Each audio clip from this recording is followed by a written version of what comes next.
Hello and welcome back to Dutchman Seb. I'm Brad and we are here with Christo. Today we have the brand new Peugeot 3008, this being the GT line, coming in at 644,000 Rand.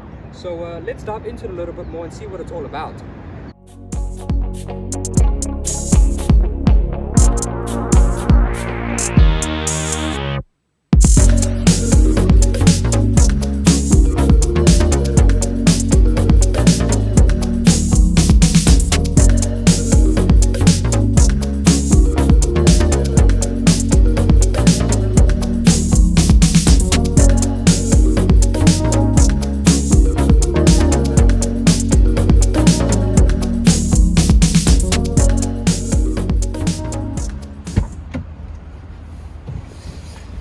So let's just have a look at the interior for a moment, because you might notice that it is fairly similar to the 288 we had a couple months back, but there are a few premium qualities in here, like for example this wood-like dash and these red leather seats, which is quite nice. But other than that, things are fairly similar in here with this multifunctional steering wheel, but you do get a bigger infotainment system, which is quite nice, and you control it and you go through the menus over here, which has quite a nice metallic feel to it, adding to that premium feel in this car. And then just below that you've got your heated seats and then your wireless charging pad.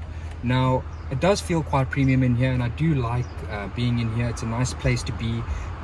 It might not be to your taste, but I do quite like it. I mean, you still have the digital instrument cluster, which is quite nice, but it doesn't have the 3D effect that the 288 had, which Peugeot was boasting about, which is quite disappointing in my opinion. But other than that, you do have a sunroof, and not only that, you have a massaging seat, so it is quite luxurious in here. I mean, it's a very lovely place to be. Sitting in the back of the 388 is actually quite a treat, because I mean, you're sitting on these very nice red leather seats, and you've also got this wood effect which continues from the front, and everything just has a premium feel, and it just continues back here, because I mean, you've got these two air vents, a 12-volt socket and two USB chargers over there, and you've got seat pockets and door pockets, and you have two cup holders over here with a through loading spot in case you want to load extra long items in the boot.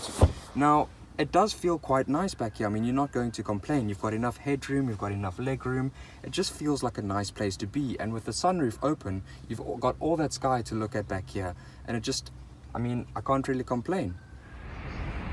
So let's take a look at the Peugeot 388's exterior.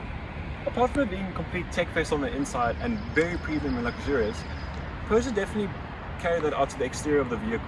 Exclusively to the GT line, you have this beautiful grille, as well as LED lights and the saber-tooth LED daytime running lights. Also, a front-end pointing camera which assists with the 360 parking view, as well as a front radar. The GT line sits on 19-inch alloy wheels with black inserts. Further along the line, at the lower bottom part here, there's plastic with a bit of chrome, which if you accidentally bump your door at a parking lot or at home, instead of replacing the entire door, you can only replace this part. Moving upwards, the rails actually hide the sunroof, and we think it actually makes the car look really cool, and it keeps the sleek and luxurious part of the car. Moving further back, it vaguely looks similar to the previous version of the 388, with a few changes such as the rear headlights and a few chrome bits here and there. But overall, luxurious, beautiful, and the car looks really incredible on the road. Now moving to the boot of the Peugeot 388, if your hands are full of shopping, you can simply just kick under the rear of the vehicle and the boot opens. And I must say, this is probably one of the best kick to open systems we have ever encountered, because previous cars it's never worked, but well done to Peugeot for that. Once the boot is opened, you're greeted with 520 liters of capacity.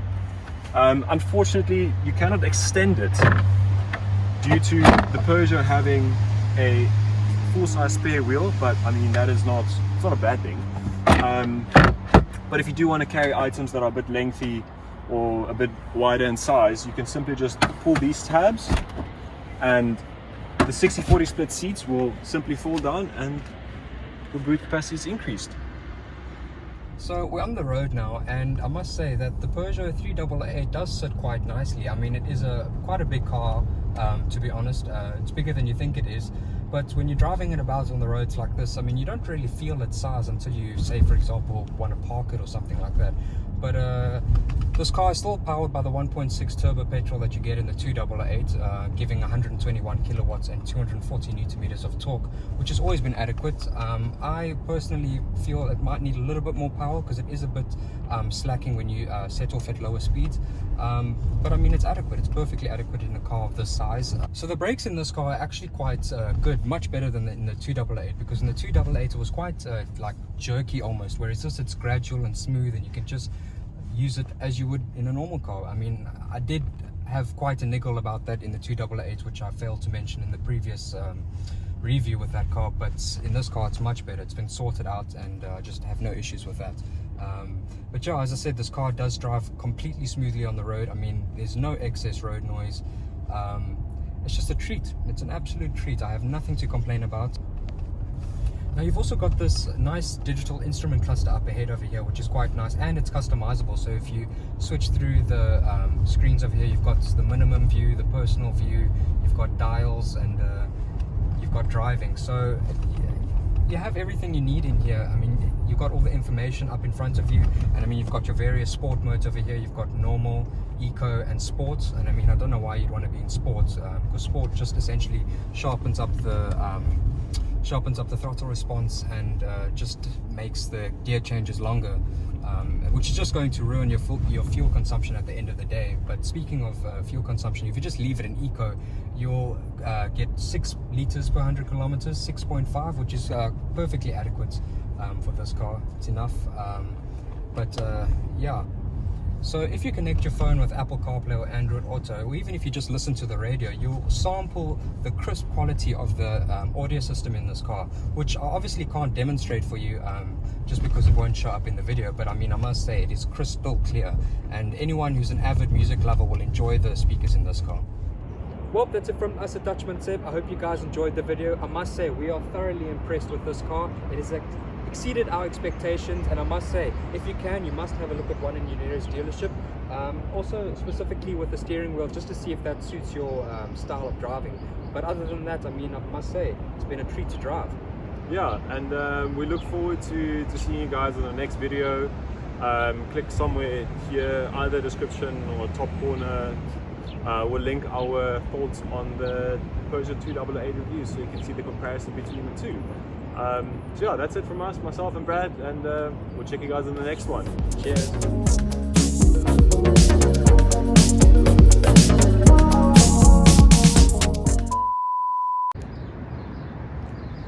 Hello and welcome back to Dutchman Seb. Today we have the mighty 3008. I mean, you've got everything you need, everything you could ask for. So I just think it's a brilliant... Stop there. Apart. Now's the time to let that load space, because the Peugeot 3008 actually comes with a full-size spare wheel, which actually is really nice. But if you do want to carry large items that are a bit lengthy, you can simply just pull this lever right here.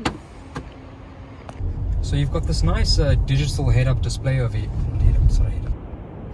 Well, that's it from us at Dutchman Seb. I hope you guys enjoyed the video. I am thoroughly